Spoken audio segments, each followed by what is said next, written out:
ഇനി ഒരു കാര്യം പറയാനുള്ളത് പെൺകുട്ടികളോടാണ്. 13 വയസ്സുള്ള ഫാത്തിമ എന്നൊരു മോള്, ആ മോളും മരിക്കുന്നതിന് മുമ്പ് എന്നെ കാണുന്ന ഡോക്ടറോട് ആഗ്രഹം പറഞ്ഞു. ഡോക്ടർ അതെന്നെ വിളിച്ച് പറഞ്ഞു. ഞാൻ പിറ്റേ ദിവസം തന്നെ ആ കുട്ടിയെ കാണാൻ ചെന്നു. ഡോക്ടർ എന്നോട് പറഞ്ഞത് ക്യാൻസർ ബാധിച്ചിട്ട് മരിക്കാൻ കിടക്കുന്ന ഒരു മോളാണ് വിനോദ്. ഇനി ഒന്നും ചെയ്യാനില്ല, 4ാമത്തെ സ്റ്റേജിലാണ്, കുറച്ച് ദിവസം കൂടി ആ കുട്ടി ജീവിക്കുള്ളൂ എന്നാണ് എന്നോട് പറഞ്ഞത്. വിനോദിനെ കാണണമെന്ന് ആഗ്രഹം പറയുമ്പോൾ വിനോദിന് ഭയങ്കര ആരാധികയാണ് കുട്ടി. ഞാൻ ഈ കുട്ടിയെ കാണാൻ ചെന്നപ്പം ഭയങ്കരമായിട്ട് സങ്കടപ്പെട്ടു. കുട്ടി എന്ന് പറയാനില്ല, ഒരു കോലം കട്ടലിങ്ങനെ കിടക്കുകയാണ്, ഒരു മെലിഞ്ഞ കോലം. ഒരു തല മാത്രമുണ്ട്, തലയിൽ ഒരു തരി മുടിയില്ല, എല്ലാം കീമോ ചെയ്ത് പോയിട്ടിരിക്കുകയാണ്. ഞാൻ ആ കുട്ടിയുടെ കൂടെ ബെഡിൽ പോയിരുന്നപ്പം ആ കുട്ടി സന്തോഷം കൊണ്ട് എഴുന്നേക്കാൻ നോക്കണം. അവൾക്ക് സ്വന്തമായിട്ട് എഴുന്നേക്കാൻ പറ്റില്ല. എണീക്കാൻ ശ്രമം നടത്തുകയാണ്.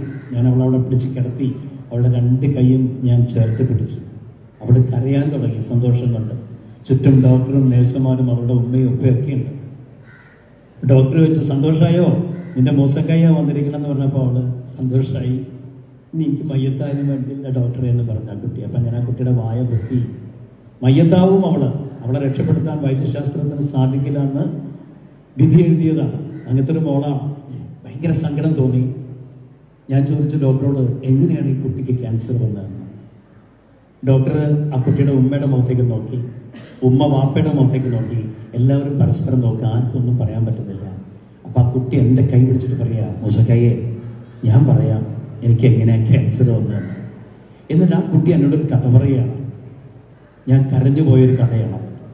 4ാം ക്ലാസ് പഠിക്കുമ്പോൾ ഈ കുട്ടിയുടെ തൊടയിടുക്കിൽ ഒരു കുരു വന്നത്രേ, ഒരു ചെറിയ കുരു. കുട്ടി അത് ആരോടും പറഞ്ഞില്ല. 5ാം ക്ലാസ്സിലെത്തിയപ്പം ആ കുരു ഒന്നുകൂടി വലുതായി. അപ്പോഴും കുട്ടി ആരോടും പറഞ്ഞില്ല.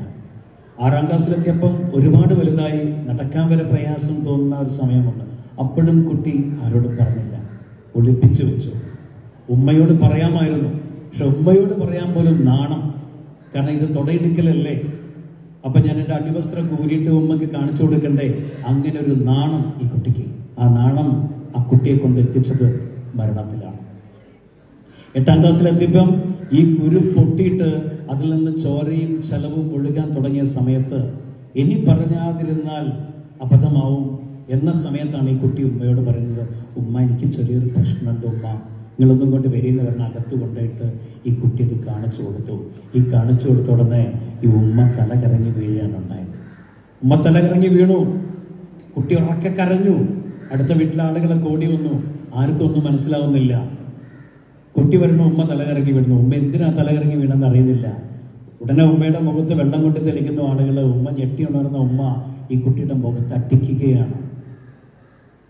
നാട്ടുകാരും അടുത്തുള്ള വീട്ടിലെ പെണ്ണുങ്ങളൊക്കെ പിടിച്ചു വെക്കുന്നു. ഉമ്മക്ക് സഹിക്കുന്നില്ല. ഉമ്മ എന്തിനാണ് അടിച്ചത് ആ കുട്ടിയെ? എന്തിനാടി ഇത് ഒളിപ്പിച്ച് വെച്ചത് ഇത്രയും കാലം? കാരണം ഉമ്മ പറയുന്നു, ആ തൊടയിടുക്കിൽ ഒരു ദ്വാരം പ്രത്യക്ഷപ്പെട്ടു, ഒരു വലിയ പൊത്ത് പോലെ. അത് കണ്ടിട്ടാണ് ഉമ്മ കറങ്ങി വീണത്. കുട്ടി സങ്കടവും നാണം കൊണ്ടാണ് ഉമ്മ ഞാൻ പറഞ്ഞതെന്ന് പറയുമ്പോൾ ഉമ്മ ഉടനെ ഉപ്പയെ വിളിക്കണു. മോളെ കാറിൽ കയറ്റിയിട്ട് ഹോസ്പിറ്റലിൽ പോകണു. 2 മണിക്കൂർ കൊണ്ട് ഡോക്ടർമാർ വിധി എഴുതി ക്യാൻസറാണ്, 4ാമത്തെ സ്റ്റേജിലേക്ക് എത്തി, തലച്ചോറ് വരെ കടന്നുപോയി എന്ന്. എന്നിട്ട് ആ കുട്ടി എന്നോട് പറഞ്ഞത്, മൂസക്കായി ഇനി ഏത് സ്കൂളിൽ ഉദ്ഘാടനത്തിന് പോകുമ്പോഴും കുട്ടികളോട് പറയണം, ഉമ്മമാരിൽ നിന്ന് ഒരു കാര്യവും മറച്ചു വെക്കാൻ പാടില്ല, പ്രത്യേകിച്ച് പെൺകുട്ടികൾ. ഉമ്മമാരെപ്പോഴും നല്ല ഫ്രണ്ട്സ് ആയിരിക്കണം. അവരോട് എന്തും പറയാനുള്ള ധൈര്യം ഉണ്ടാവണം മക്കൾക്ക്. അപ്പം നിങ്ങൾക്ക് ദുരന്തങ്ങളൊന്നും സംഭവിക്കില്ല. ഫാത്തിമ എന്നോട് പറഞ്ഞതാണ് ഈ വാക്കുകൾ.